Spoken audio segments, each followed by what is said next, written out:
Hello' everyone, আশা কৰোঁ সকলো ভালেই আছে আৰু মোৰো ভাল। বহুত দিন এইটো চেনেলত ভিডিঅ' দিয়া নাছিলোঁ, ব্যস্ত আছিলোঁ। 7-8 মাহ ধৰি পৰীক্ষাৰ ব্যস্ততা, ইটো সিটো তেনেকৈ।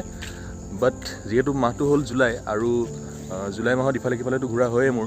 এইবাৰ গতিকে অলপ দূৰলৈ যাবলৈ লৈছোঁ, অসমৰ বাহিৰত। ক'ত যাম আপোনালোকক ক'ম বাৰু অলপ পাছত। এণ্ড চ'ল' এইবাৰ ট্ৰেভেল। আগতে যিহেতু মোৰ লগত পৰমদা থাকে, নাইবা লগৰ কোনোবা হ'লেও থাকেই।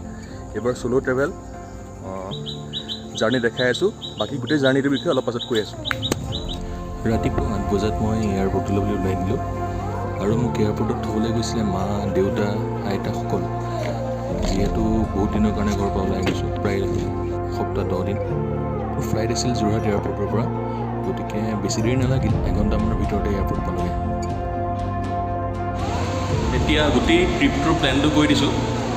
আজিৰ পৰা 2 মাহমান আগতে মই ভাবিছিলোঁ মানালী যাম বুলি, তো সেইকাৰণে মই ৰাহুলক ফোন কৰিছিলোঁ, ৰাহুল ভাইটিক। তাক ফোন কৰিলোঁ, ক'লোঁ যে মানালী যাওঁ বোলা, যিহেতু সি দিল্লীত থাকে।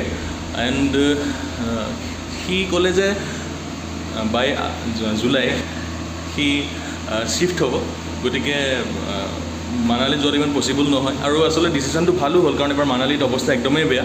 গতিকে আমি ডিচিশ্যন ল'লোঁ যে যিহেতু সি মুম্বাইলৈ যাব, সি ক'লে মুম্বাই গুচি আহক, মুম্বাইত আমি ভালকৈ ফুৰিম।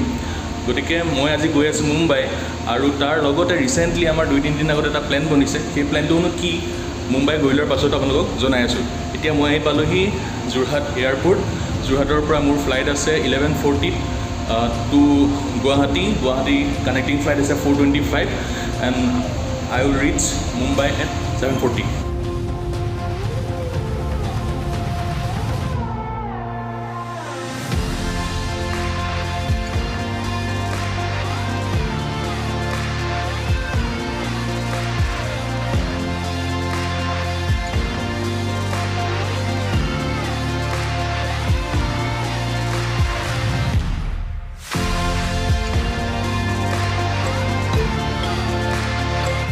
Okay, time for a quick update.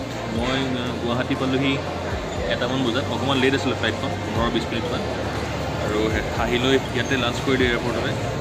Obviously costly হ'বই আৰু, উপায় নাই। এণ্ড নেক্সট ফ্লাইট আছে 4:25 এণ্ড এতিয়া সময় হৈছে 3:22। 3:45-3:50 মানত বৰ্ডিং ষ্টাৰ্ট হৈ যাব। এণ্ড বতৰ আজি যথেষ্ট বেয়া, মানে যোৰহাটৰ লাটোতো ঠিকেই আছিলে, কিন্তু এতিয়া গুৱাহাটীৰ বতৰ যথেষ্ট বেয়া, বৰষুণ দি আছে। মিনাজে ফোন কৰিছিলে, মুম্বাইতো একেই বতৰ, মুম্বাইতো এতিয়াও বৰষুণেই দি আছে, মনচুন ছিজন যিহেতু। গতিকে দেখা যাওক, লেটছ গো। আমি টাৰ্মিনেলটোত নামিম, যদি বৰষুণ নিদিয়ে দেন মিনাজ আহিব, নহ'লে মই কেব এখন লৈ গুচি যাম।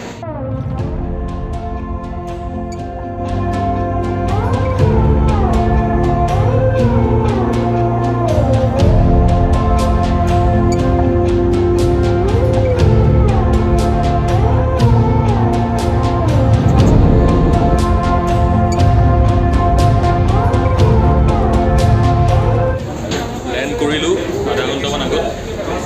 এতিয়া প্ৰথম কাম হ'ল কেব এখন লোৱা আৰু মিনাজৰ ৰুমলৈ যোৱা। কেব বুক কৰোঁ, বেগ লওঁ প্ৰথমতে, দেন কেব বুক কৰি কাৰ্টুন যাম।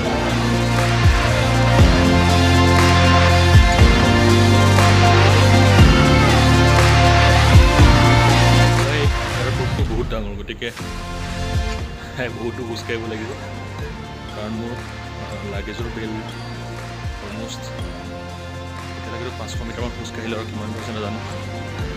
গৈ আছোঁ সপোনৰ নগৰী মুম্বাই। উবেৰ ল'লোঁ এণ্ড এতিয়া মিনাজৰ ঘৰৰ ফালে গৈ আছোঁ। টাইম হৈছে 9:10 পাই যামগৈ আৰামছে।